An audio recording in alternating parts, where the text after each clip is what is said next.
Whetting the Appetite. Part of what our goal is in this two-part series is to give you a rough outline of why Turkey and Istanbul are so critical in the history of the struggle between Islam and Christianity, or Islam and the rest of the world. We're going to have some details that we look into fairly significantly, and other ones we're barely going to touch on. My encouragement to you is, if you are interested in these aspects of history, to go ahead and do more research. You will find it at once interesting and perhaps a little bit troubling. All right, so let's begin. Turkey is what used to be a part of the Roman Empire. Now, we'll start to do some little quizzes. What was the capital of modern-day Turkey? Istanbul. What was Istanbul called before it became Istanbul? Constantinople.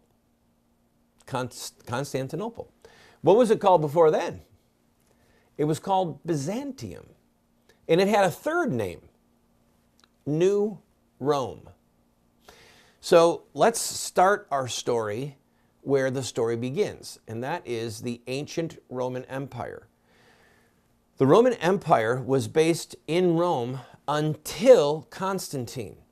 And during the reign of Constantine, he decided that Old Rome, as it became called, was in a significant slump, and that because the empire had been broken up and there was rulers that were ruling, sometimes 2, sometimes 4 different leaders, he fought to reunite the empire and decided that he would not rule from Old Rome, but that he would create a new capital. And he chose Byzantium. He chose this city because of its location on the Bosphorus. If you look, you've heard of the Strait of Dardanelles. It's a teeny little strait that controls access to the Black Sea. Now, the Black Sea is where Crimea is, and Sevastopol, the deep water port that the Russians insist, and understandably so, that they will control that naval port for their Navy, and obviously their submarines as well. There's a very small pass that they have to get out, and Constantine decided that this was going to be a great location for the new capital by virtue of its reach to all points south, east, west, and then, of course, to the north was the Black Sea, which shielded him because there were no significant enemies to the north. The city was changed from Byzantium to Constantinople, and the empire, the Byzantium Empire, as it was also called, or Byzantium, or New Rome, the Roman Empire, Byzantium reigned and ruled there, the great city, this magnificent city, for over 1,000 years. Over 1,000 years. But before we go there, I want to go back even further. Any of you who are Christians and have a study Bible, you will note that if you open up to the back of the Bible, there's usually 4-color maps about Paul's missionary journeys. Let's put up some of those different maps. Look at the cities that are in those maps. In Greece, you have Corinth, Thessalonica. In Turkey, modern-day Turkey, you have the region of Galatia. You have the biblical cities of Ephesus, Colossia.